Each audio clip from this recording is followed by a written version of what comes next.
Let me know if you can hear me. Let me know if you can hear me okay. Because I'm doing this a little bit different than the way I normally do. But okay. I'm here and I'm getting unloaded, so sorry if you hear a bunch of noise and stuff because it's the trailer getting unloaded. But let me know if you can hear me okay. Let me see if this is popping up.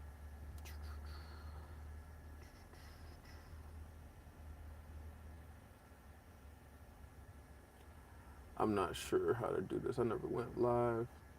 You can hear me. Okay, cool. Cool, you can hear me. All right, great. Yeah, I never went live on, at least not on this phone. Anyways, so so the chapter, right?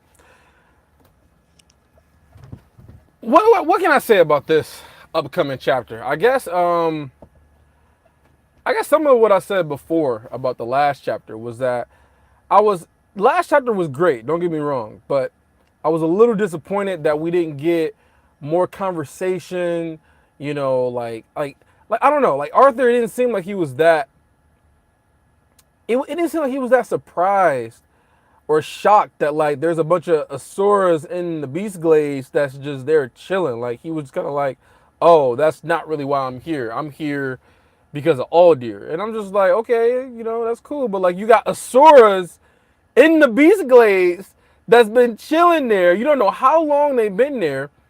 And they just been chilling there in the Beast Glades. And it's like Arthur don't really care. He was like, I'm only here for Aldir.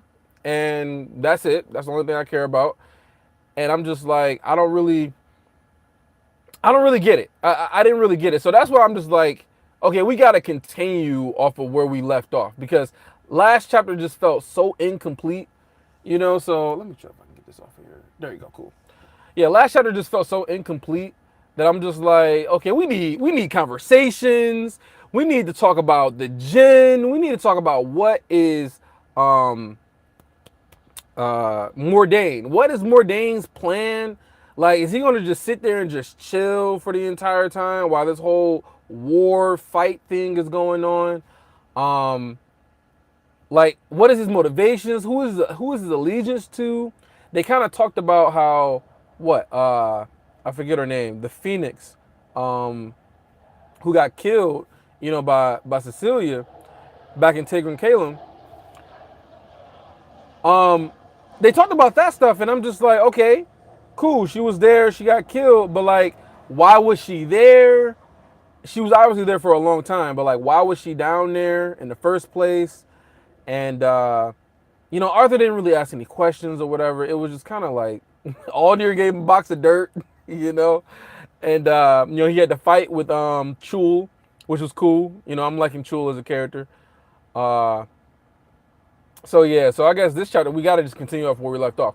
Now I will say this: people just kind of like immediately just like, oh yeah, you know, he held the egg out to Aldir because he wants to use Aldir to go back to that, you know, ether realm in the portal, and he wants to revive Sylvie. Now I thought that would be dope. I thought that'd be dope if we were like in book 10 with Sylvie coming back. I think that'd be awesome, right? But I wasn't entirely sure. That wasn't my initial reaction. My initial reaction was that he was gonna give the egg to Aldir, and Aldir was going to like figure out some type of way to bring her back with his knowledge of ether or something. I don't really know, but yeah, I don't know. I don't really know. So I'm really just excited to see where we go from here because we got to continue on what happens, you know, like cause so Ren's there, Aldir's there. Is Aldir coming with Arthur and Chul to go back to Vidorial or whatever? Are they coming with him? Like we didn't get anything. It was just kind of like, okay, we're going and then that's it, you know. So let me see what you saying really quick before I start. Oh shoot. Now it's reconnecting. Okay. So things are kind of little tricky right now. All right. Yeah, I agree with you, Bible man. It felt like it was unfinished. it definitely felt like it was unfinished. Um,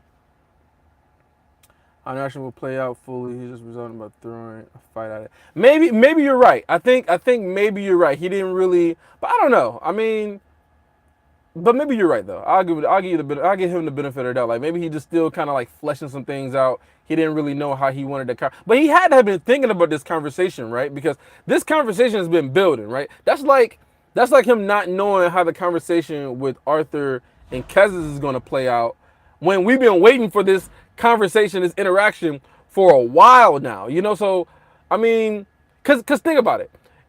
This whole meeting with Mordane, Bible man, this whole meeting with Mordane, who expected that just out of nowhere? Who expected for him to come out of the relic tombs and then just immediately get rushed off to go meet Mordane and Aldir like right away? Like I thought that we was gonna transition to Kara and she was gonna get him the egg and Sylvia's egg and stuff. Hold on a second. Hold on one second. All right, I'm back. I'm back. Okay, looks like I'm ready to go. But what was I saying? Yeah, so I thought that we was gonna go to Kara and have the whole conversation with her, and so it kind of just came out of nowhere with the whole with the Mordane situation. So anyway, that's kind of what I think about that. I think that this chapter is going to explain a lot more. I'm ready to get into it. I got everything lined up, I believe. Okay, so Arthur. Okay, so let's see where we go. So Aldir looked uncertainly at the iridescent stone in my palm while Mordane sucked in a shocked breath. So Mordane has either seen this before or he knows exactly what it is or something, because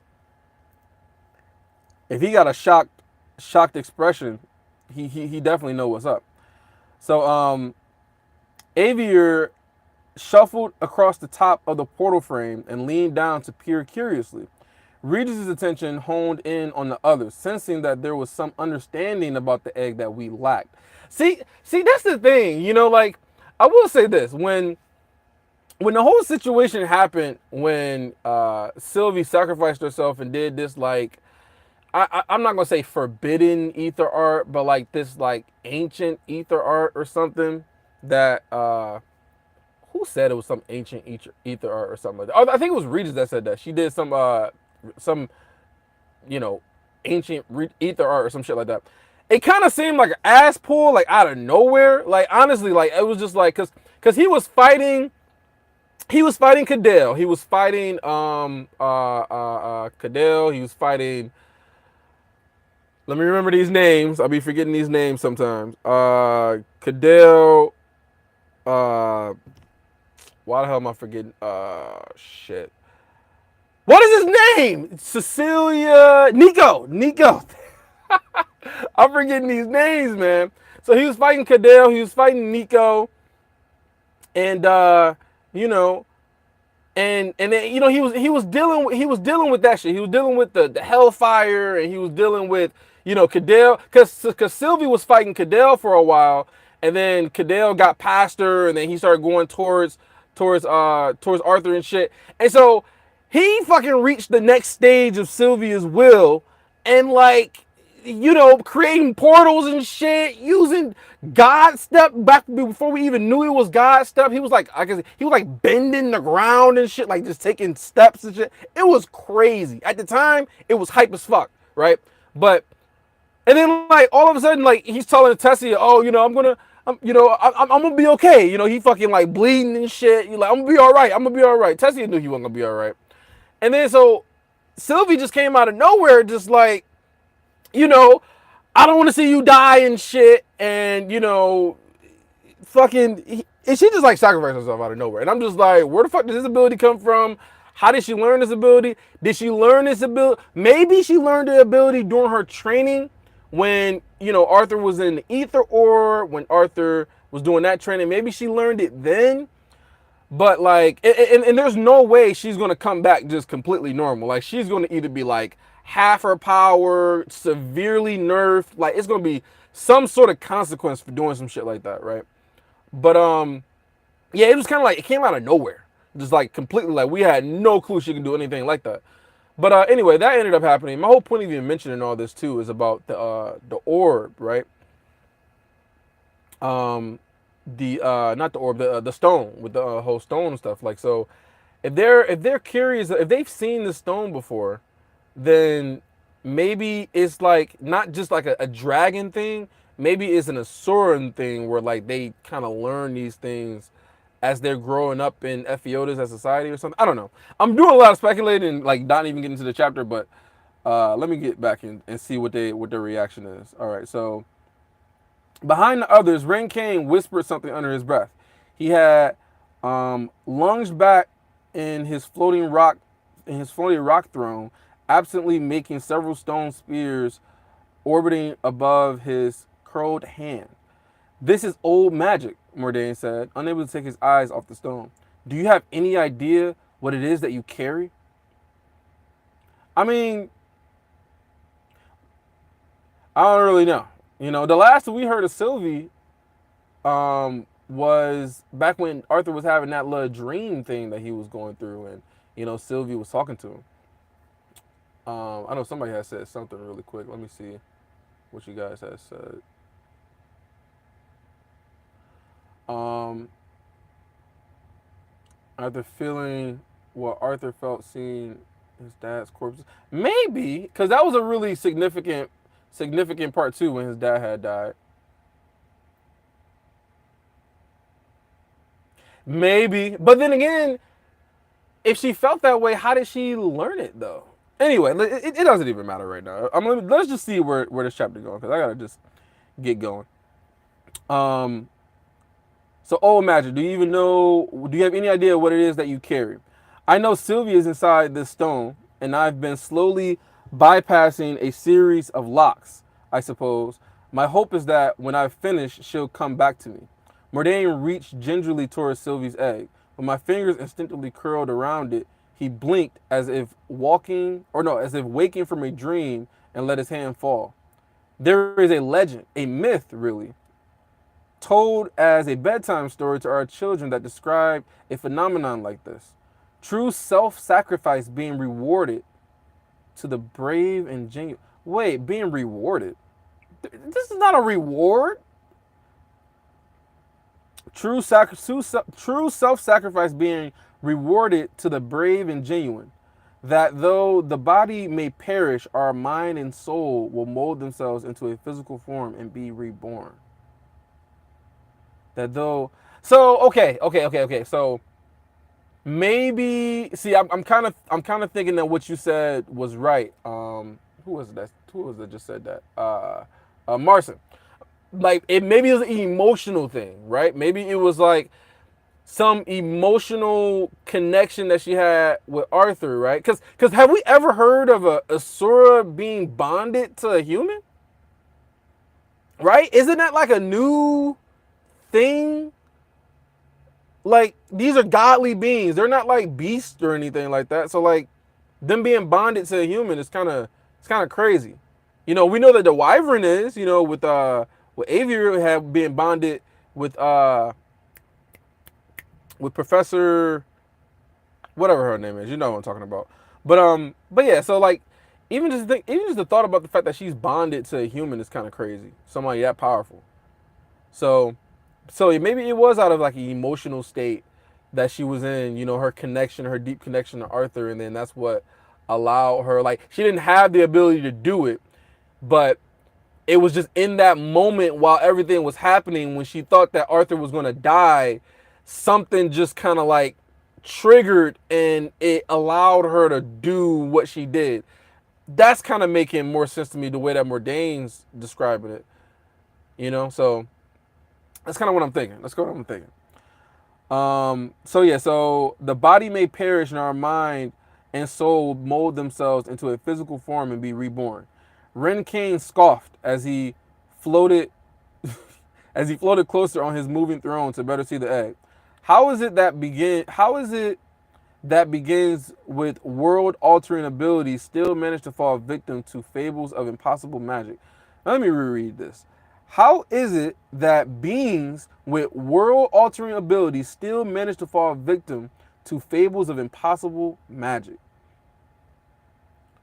So he's talking about the dragons. It's mind-boggling that you would think it's appropriate to bring up a bedtime story in this situation. He's asking for help, not to be tucked to sleep. Ren's got a point. I swear, some of these responses be but like Ren's kind of reminded me of what's his name? Regis a little bit. Bedtime story or not, Sylvie is inside, I stated, looking between the two ancient Asura. Regis can inhabit the egg, and I can feel that it's her. And it just appeared after I trailed off, not wanting to relive the moment of her sacrifice. Somehow I was transported from Decathlon into the relic tombs, and that egg came with me. The stone spheres Ren had been controlling fell still as the Asuran artificer face. I always have a hard time saying that word, but I said it right though. Face wrinkled in thought. Mordane took a shaky breath. Some members of the Phoenix race have learned to control their own rebirth, guiding the soul into a new form. Right, they are phoenixes. And phoenixes, like, they come back to life and shit. That's so true. Like, we knew that they had, connections with the whole fate magic or, with the whole, bringing Cecilia back. But this is kind of crazy. Let me read this. Some members of the Phoenix race have learned to control their own rebirth, guiding the soul into a new form. But these old tales describe this as something else, a recreation of body, mind, and spirit just as it was before. Mordane's gaze traced from the egg into my palm, up my arm to my torso, the draconic aspects of your body. She destroyed herself giving them to you, didn't she? But this don't make sense, though. If this was something that's innate to the Phoenix race, then how the fuck could a dragon do the exact same thing when they're of a different race? I don't know. But obviously she did. And obviously, I remember when Kessis had seen it for the first time, he wasn't like, shocked like he's never seen it before. So Kessis had an idea of what it was. Maybe he's never seen it from a dragon as far as like from the Indref clan, but maybe he's seen it from other dragon races like the Phoenixes and stuff like that. Maybe that's what it is.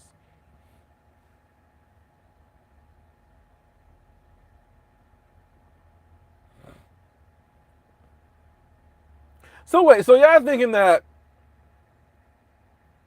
Sylvie's just gonna come back, just no big deal. She's gonna just come back and get reborn again like the Phoenixes are, and just no consequences to it. Like he get to keep his draconic body, and she's coming back. Hey, maybe she comes back as like a little, maybe she like restarts her life again, where she comes back as like like a small dragon, and she doesn't have her human body yet, or like not her human body, but like her physical body yet.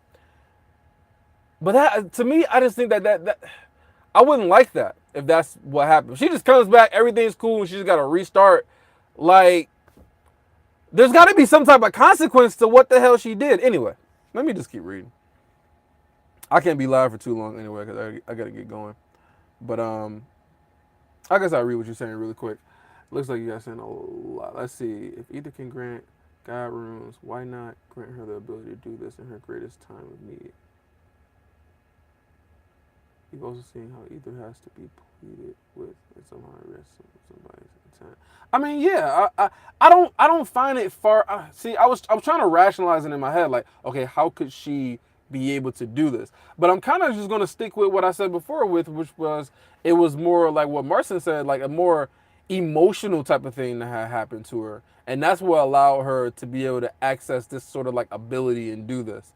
And so, we still don't understand it until somebody like explains like how it's possible. But yeah, maybe some more like emotional attachment that she had with Arthur, thinking he was gonna die. She didn't want him to die. She was gonna be felt lonely and alone and shit like that, right? And so somehow she just, it triggered something and she did it to save his life. And maybe she didn't even know what the consequences was gonna be. She just kind of just did it out of nowhere. And Yeah, I don't find it to be that far fetched. I'm just trying to figure out.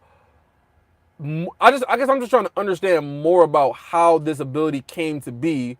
Mordane's talking about it, how it's like, the phoenixes are able to do this, but then like a dragon from the Indrath clan being able to do this, is that new? Is that normal? Has this happened before? We just need more information at the end of the day.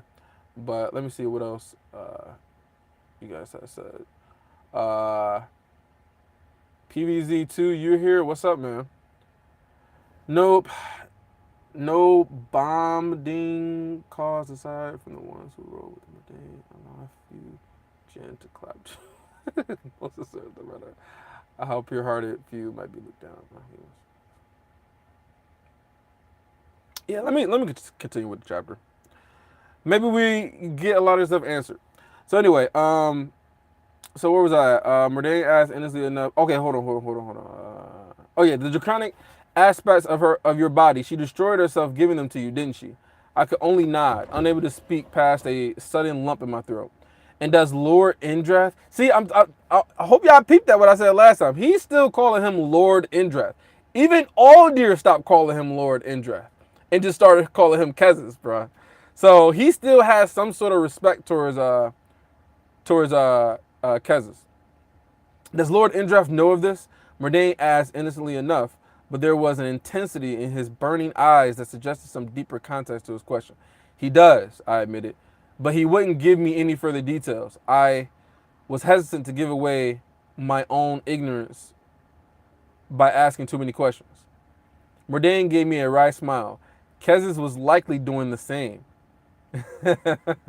Still, like I said, nobody's gonna know Kezis like Mordane, bro. Best friends, childhood, growing up. Nobody's gonna know him better than him. Still, if he does, no, if he knows his granddaughter will be reborn, he trailed off with a shake of his head. See, that's another thing too that's got me thinking. Like, how much does Kezis actually care for Sylvie? Like, we still don't know exactly what happened between Kezis and Sylvia when she like rebelled and left and went with the group that was going to be attacking Agrona. And we don't know if he was like, so did he like order a hit on her, try to get her killed? Did he want to get her rescued? Like, we don't understand as far as like how Kezis treats his own, as far as like his own children, right? We don't know. So that's why I said before that, like, I think that Sylvie could be something that could be used as like a, hey, do you really want Sylvie to die? Like, maybe he really cares for her. We don't really know. But I'm just kind of something I had thought about.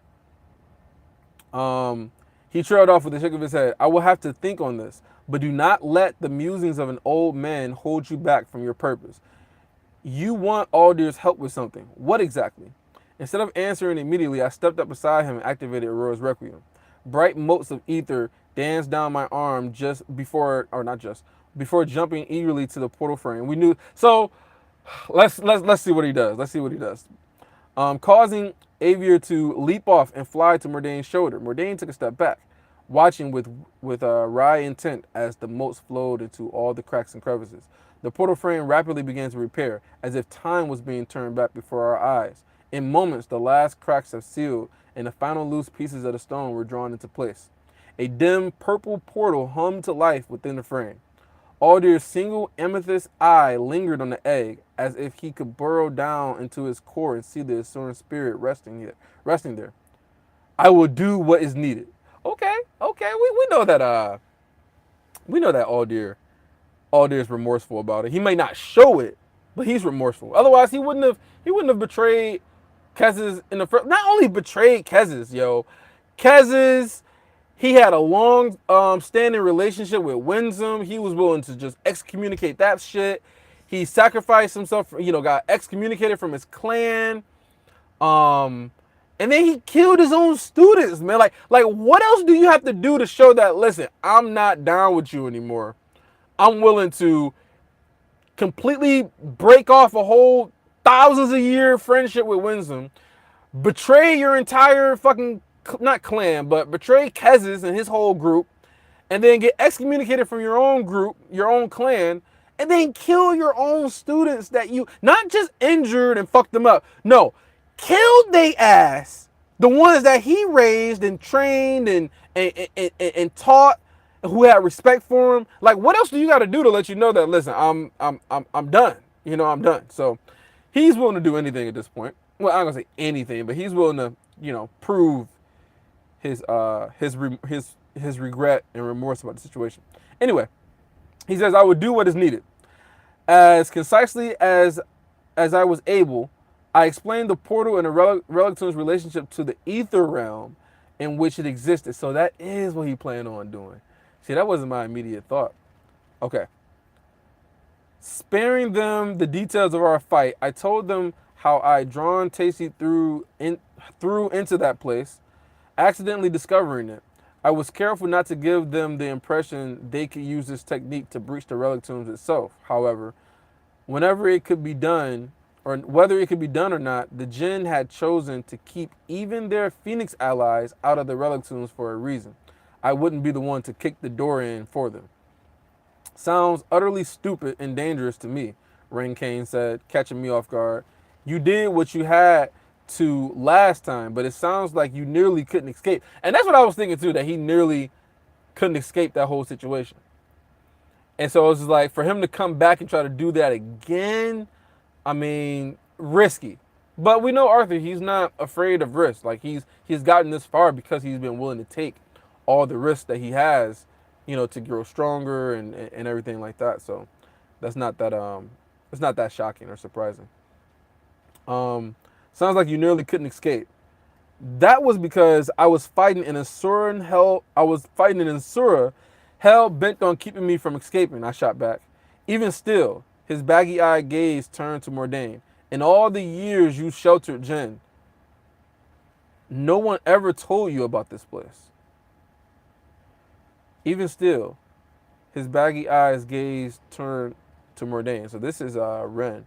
In all the years you sheltered Jinn, no one ever told you about this place. So he's talking about the Jinn. The Jinn never told him about this place, even though he was keeping them safe. I mean, what difference would it make? Well, I guess because they used to be there, so they used to be able to get into the Relic Tombs. So I guess that makes sense. I was, yeah, so he was fighting, blah, blah, blah. Mordain stepped into the portal and reached out to it. It responded by projecting a repulsive force, like a magnet pushing back against another of the same polarity. No, the phenomenon Arthur has described was never explained or, to my knowledge, used by the Jinn who came to live in the hearth. Avier hopped up onto the top of the portal arch. Perhaps they didn't tell anyone because it could be dangerous for the travelers, the Relic Tombs, even this world. Thank you. Finally, someone speaking sense, Ren said with a scoff. It sounds like breaking something. And while I may not be a mighty dragon or a member of the Indref clan, I can tell you that when it comes to either mana or ether, breaking things is generally pretty bad. So, I guess, where does this go, man? Where does this go? Where does it go? Let's see. It is equally as likely that they knew it was too important to keep this knowledge from Lord Indref to trust even us with it. Mordain countered thoughtfully. Asuran lives are very long, and the last surviving Jinn had every reason to expect the worst of the future. The last surviving Jinn had every reason to expect the worst of the future. I wonder what their lifespans were for like any of the half Asuran, half Jinn races that was born. They say it was very few of them. I wonder like what was their lifespan. We still don't even know really the life. We know that the Asuras live like I guess tens of thousands of years, and then we know that the humans can live like hundreds of years. Depending upon their ether core, not ether core, their mana core. But I wonder what their lifespan. Maybe like somewhere between like 5,000 and 6,000 years or something like that. Or I don't fucking know. I'm just kind of speculating. Let's see. Certain lives are very long, and the last surviving Jinn had every reason to expect the worst of the future.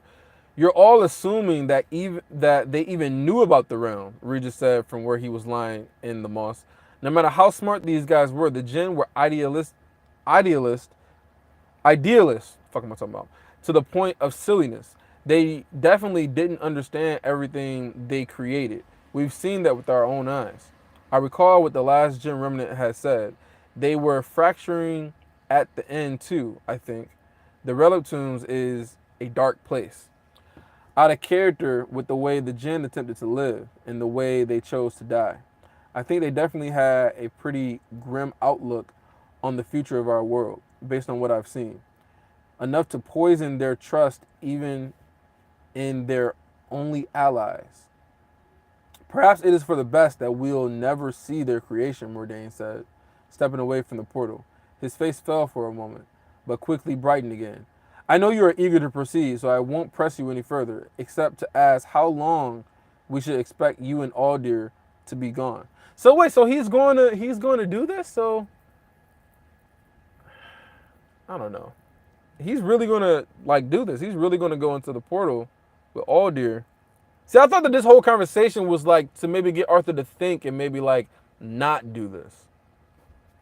I think that's what all the the conversation about, hey, breaking things and should we really be doing this in the first place and stuff like that. So Regis joined me in front of the portal before stepping into me and sheltering near my core. We hadn't discussed if he should come or not, but it felt right having him with me. But last time he was only able to get back because Regis held like the portal open. So I don't know. If y'all can do me a favor and like the stream, like the stream, so that way I can get so I can get some more stuff out into the YouTube world, because channels got to grow. Channels stagnant. Anyway, where am I at? Okay, Regis joined me in front of the portal, sheltering me. Aldir immediately followed, standing just beside me. He was expressionless, neither tense nor placid. Despite my earlier anger with him, I couldn't help but appreciate his fearlessness in this situation. Honestly, I don't know, I answered. With an understanding nod, Mordain rested a hand on Aldir's shoulder. They exchanged no words and yet still communicated something very clearly between them, even if it was unreadable to the rest of us. When this moment passed, Mordain moved around us to the exit of the small cave, and Aviers again flew to his shoulder. Together, they watched in silence. So this is happening, man. This is happening. Renkane suddenly drifted. Renkane suddenly drifted forward.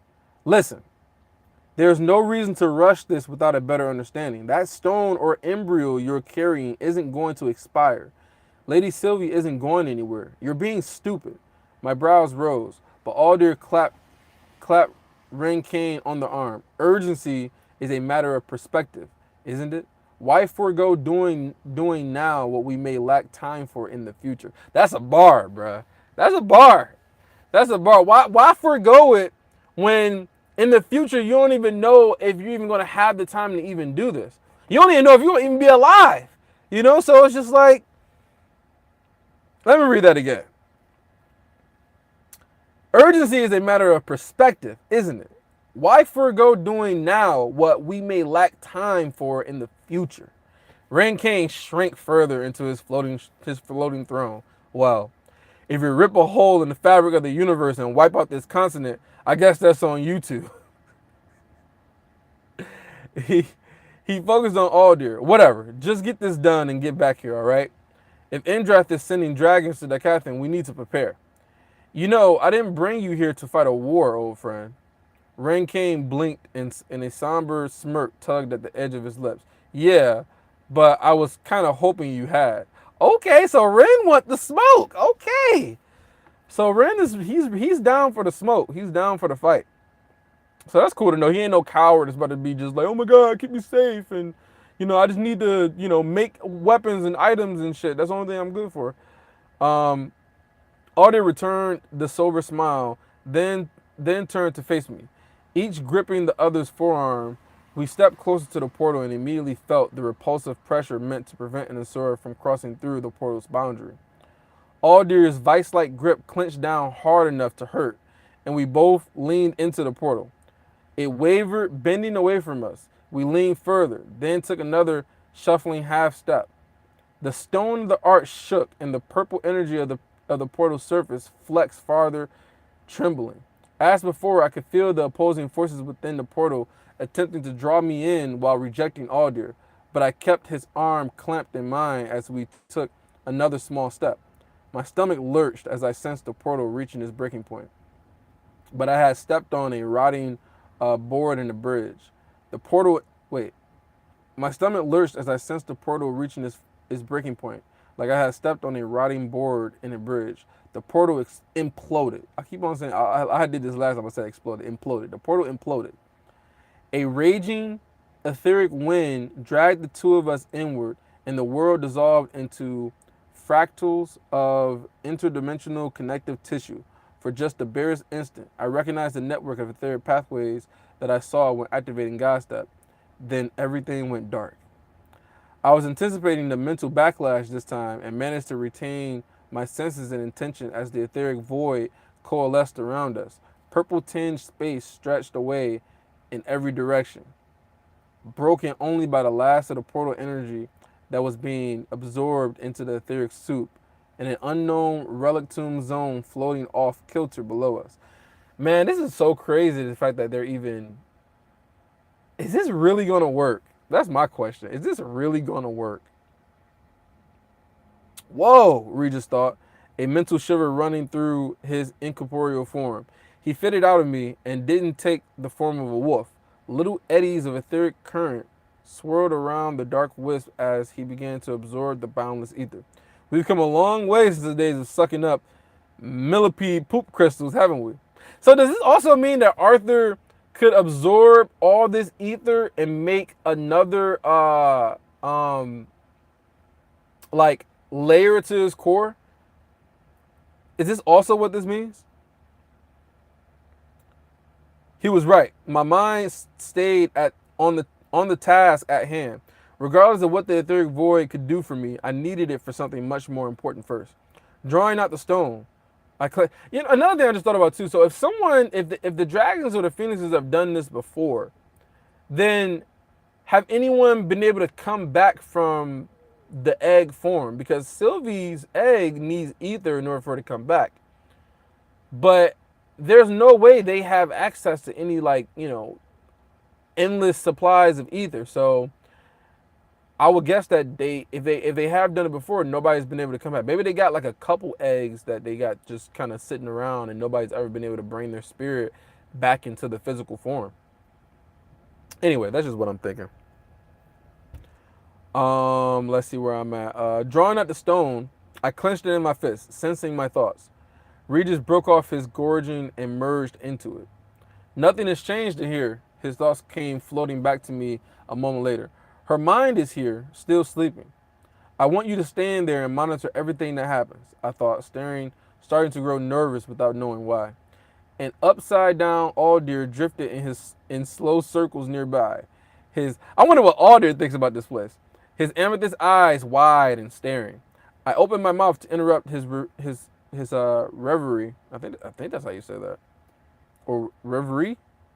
I think so. Anyway, but reminded myself how I had felt the first time I'd been drawn into this place with Tacy. The urgency to get here and begin imbuing the egg cooled. Suddenly, I was afraid. I saw something in a Jin's memory, I said softly. In it, Kez's claimed that Ephiodus was built somewhere like this, a different dimension. Aldir hummed in thought.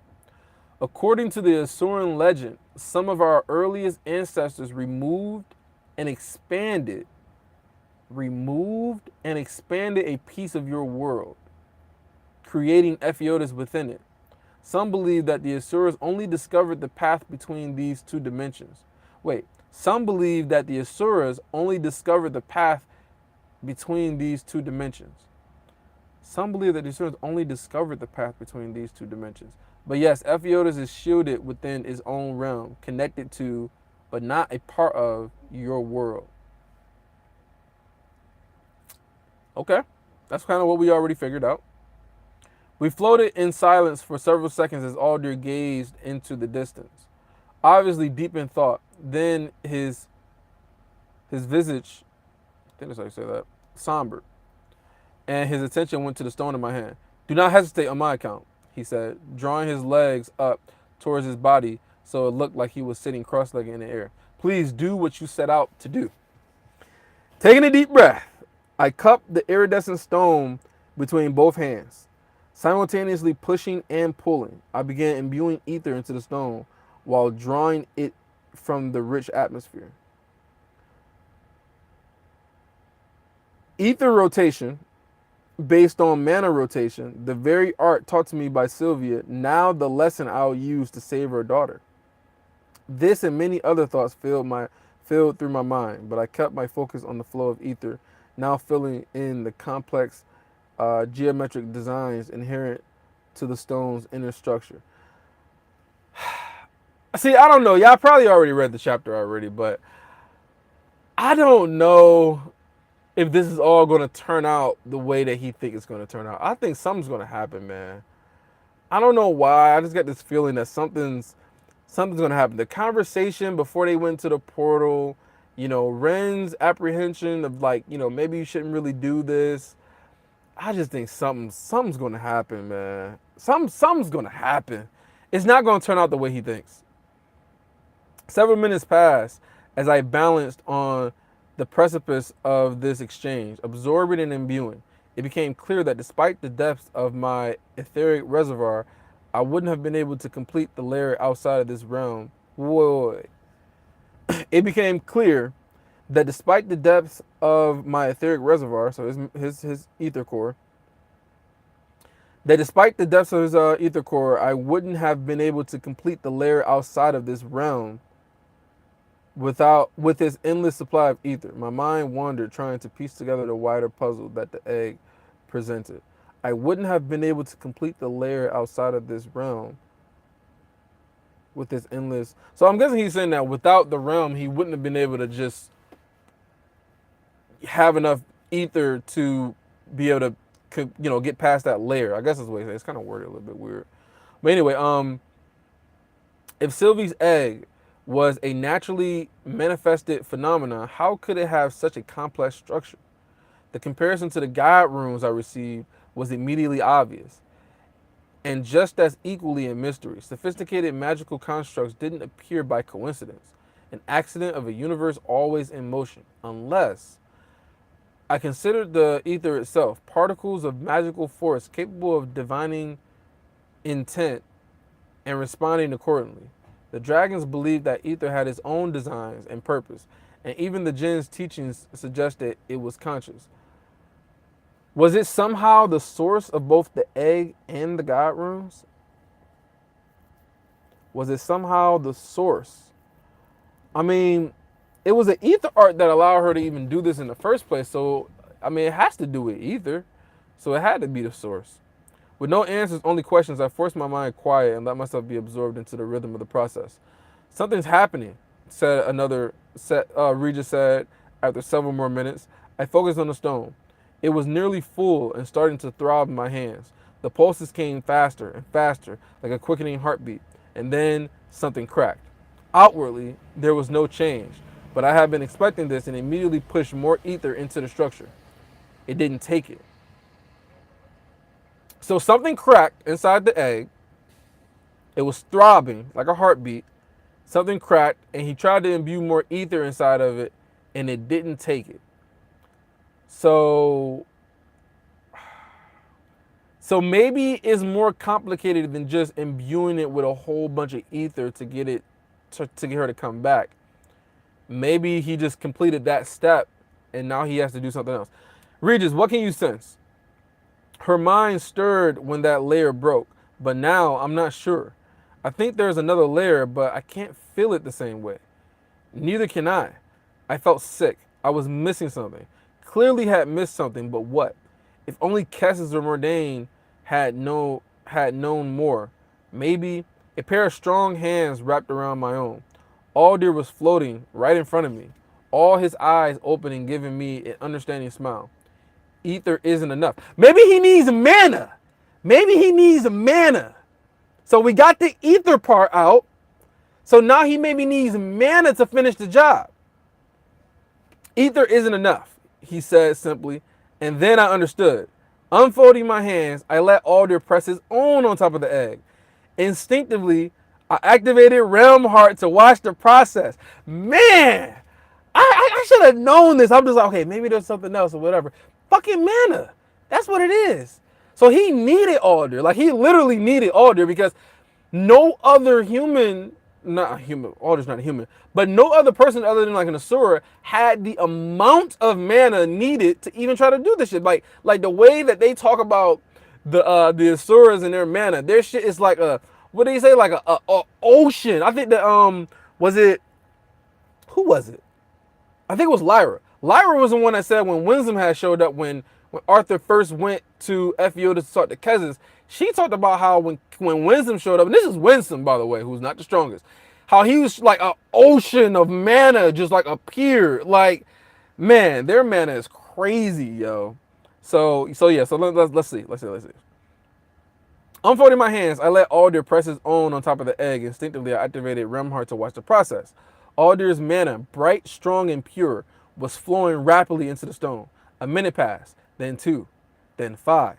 Nerves began to eat at me. I knew the Pantheon General was powerful, but here in this place, with no mana, will he be able to will he be able to sate the starved, pretty much satiate, right? Feed it. The starved egg.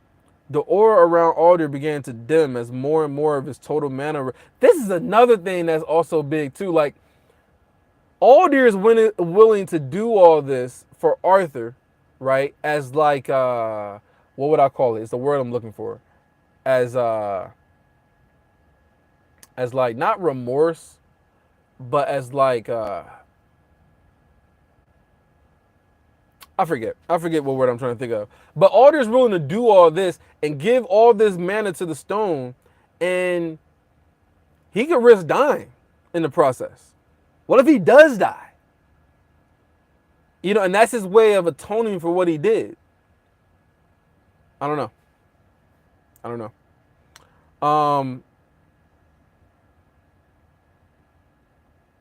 So yeah, so the aura around Alder began to dim as more and more of his total mana reserve was given over to the egg. After 10 minutes, I was about to demand he stop when the internal structure of the stone suddenly shifted again in an inaudible crack. Sweating and sagging under the weight of his own body, Alder pulled back. For the first time since I had known him, the third eye gleaming in his forehead was closed. It worked. Another layer opened. I can't be sure, but I think this may be the final lock. So there's one more lock left. I firmly resist the impulse to look into the egg, focusing instead on Alder. The act of giving up his mana had left him diminished. This isn't why I asked you to come here, but it is why I came, he said weakly, forcing his normal eyes open and regarding me with weary sincerity. I knew before we entered the portal that I would not be returning. Bro, no way. He's not about to say. No way. No way. No way, man. There's just no way. I said that like thinking like maybe he could die, but this motherfucker just said like, there's no way, man. There's no. Let me just read this. There's no way. No.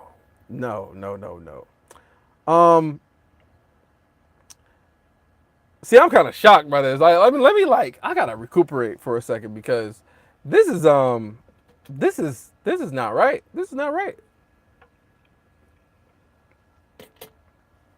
Okay, I'm sweating. But this is why I came, he said weakly, forcing his two normal eyes open and regarding me with weary sincerity. I knew before we entered the portal that I would not be returning. What do you mean? As punishment for my act of war against Akathin and my treason against Lord Indrath, you will imprison me in this place. What are you talking about, Aldir? No, we are not going to punish you that way. You can atone for it for thousands of years of living and, like, helping Dicathon become great. Like, that's the way you can atone, by like helping nourish and save the lives of all the people, that he killed. Like, I don't agree with this. As punishment for my act of war against Dicathon and my treason against, so he think he should be punished for his treason against Lord Indrith. You will imprison me in this place, he said, his voice unwavering. It is a fitting punishment and will be a victory you can take to both your people and to Kez's. So he's also thinking about how this will also benefit Arthur in the sense that, like, Kez's will probably trust him a little bit more, and he won't have to worry about Aldir, coming in there and ruining the relationship that he has with Kez's as far as like their agreement. Aldir, bruh, like, no, man, I don't agree with this. I don't agree with this at all. Aldir is like Aldir. Listen, Aldir is one of my favorite characters in the series, right? I mean, you got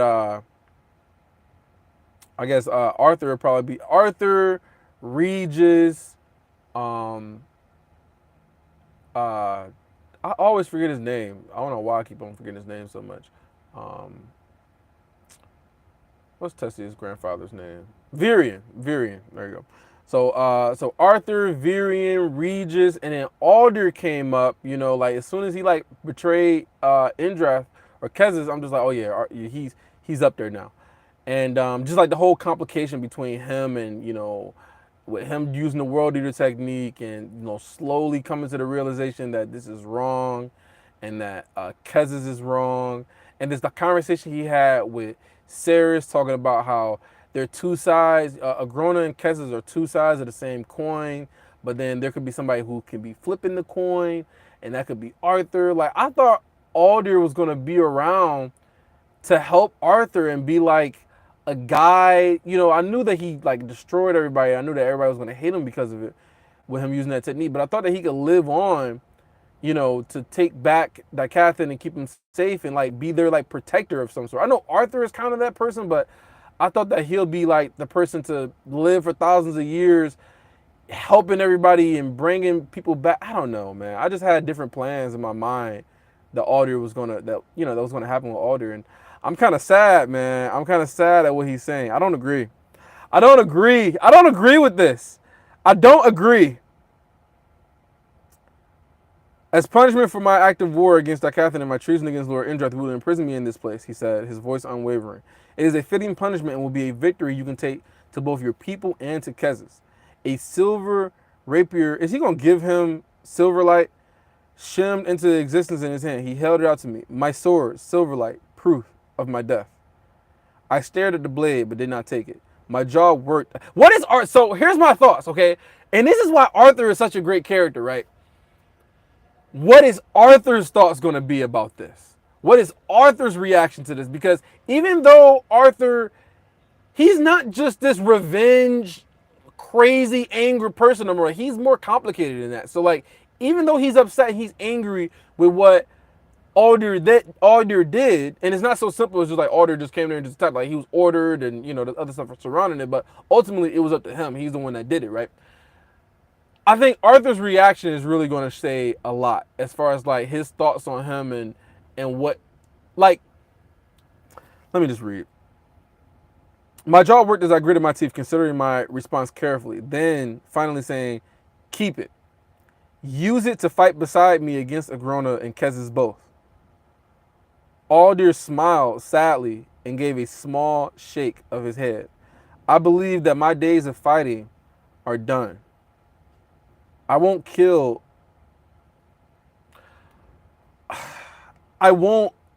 more of my own kind, even to get to Kezis. Both your world and mine deserve more than endless war.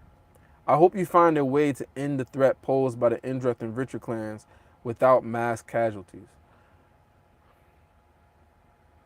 So Did this happen?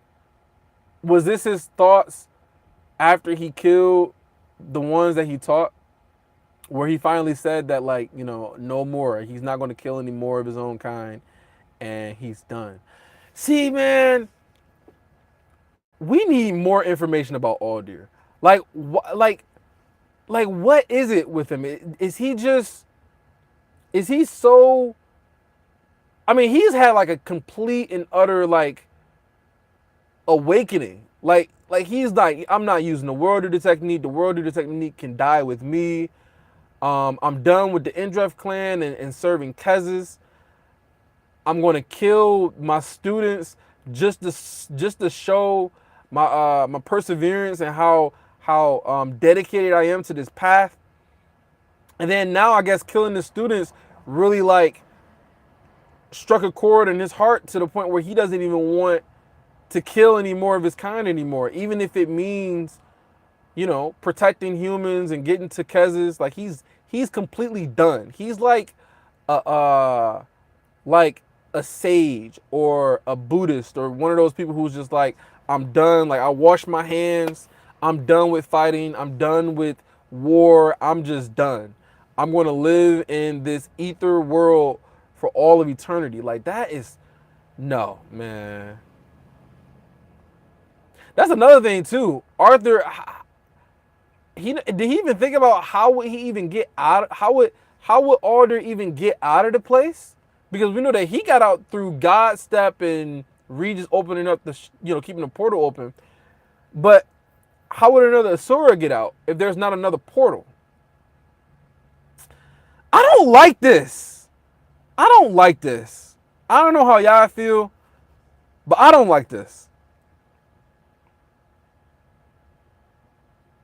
Both your world and mine deserve more than endless war. I hope you find a way to end the threat posed by Indreth and the Reacher clans without mass casualties. Quitting is a luxury people like us don't have, I push back. We don't always get to live life as we choose. Aldir, especially when it's over. We both have a responsibility to that world. I took in his expression, the way he held his body like an old man struggling to stay upright, and the flagging focus of his manner, and my words died on my lips. I could only stare at him, my churning thoughts suddenly still. His mind was made up, and any argument I could make seemed futile. Unable to meet his eyes, my gaze slid away from him, settling on the distant relic tomb zone, without truly seeing it. Don't look like that on my account, Aldir said, straightening to his full height. I have lived a very long time, very violent life, and for the first time, I am truly tired, Arthur. This place, it offers me a quiet, peaceful end, perhaps more than I deserve. Carefully, slowly, I took the sword. So be it then. Man, this is.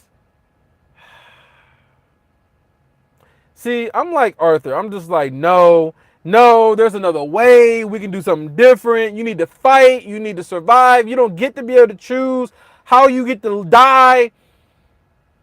But then it's like, as I'm keep reading it slowly, I'm just kind of like, it kind of just is what it is. And he's kind of decided how he's going to go. And you got to respect it. You just got to respect it.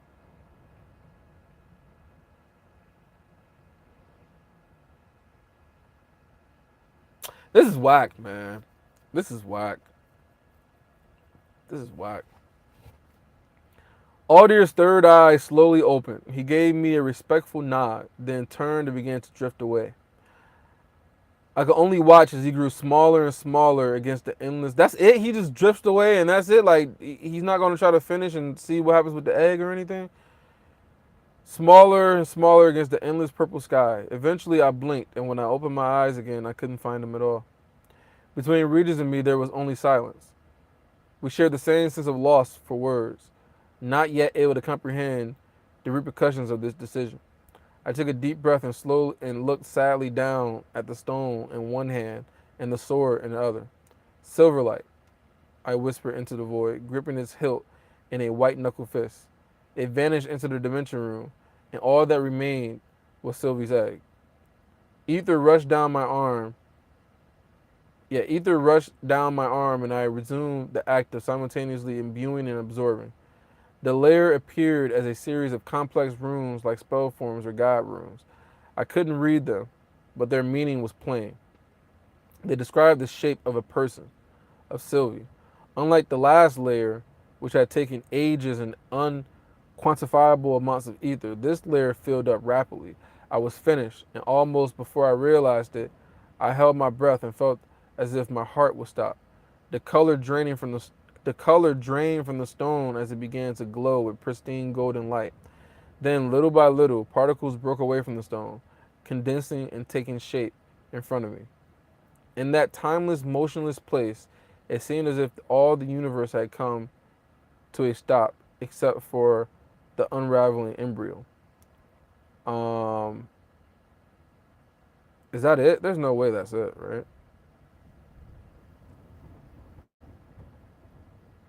Is that really it? There's no more?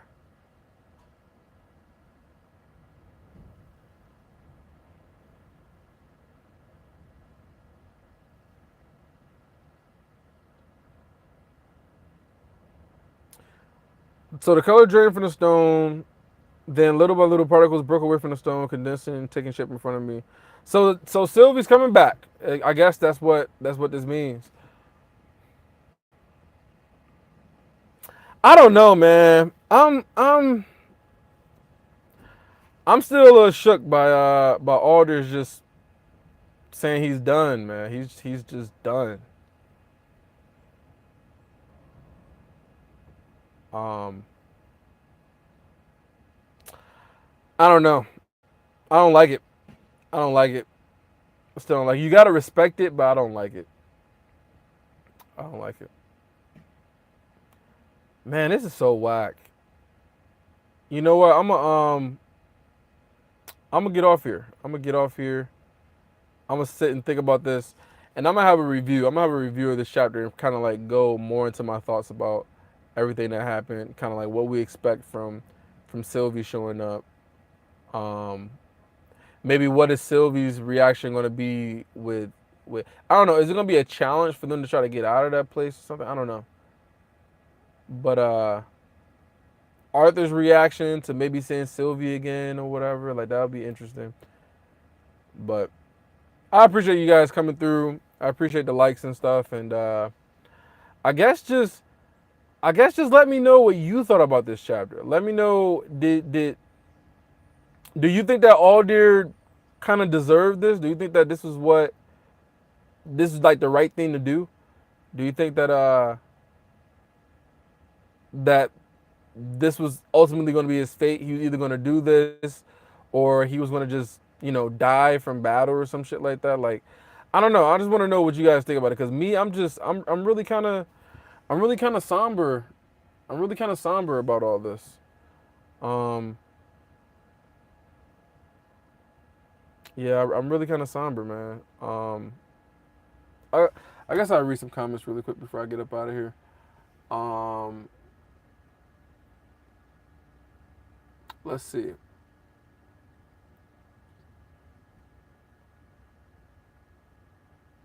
Yeah, I'm thinking he'd be able to get out of there with Guy Step, maybe. But like I said, Regis was there last time, so with Regis not being there, I don't know. I don't know, man. I'm saddened by all this, man. I'm saddened by Alder just not being here anymore. He's literally just like take Silverlight, use it as proof. I don't know. But yeah, that's my question. So my question to you guys is this: did Aldir deserve this? Is this adequate for him to end like this? Because I don't think it is. We needed more. We needed more Aldir. We needed more of his thoughts, more of him, fighting and teaching and like I thought he was gonna be with Dicathin and like be there like protector, trying to like spend the rest of his life trying to atone for what he did or something like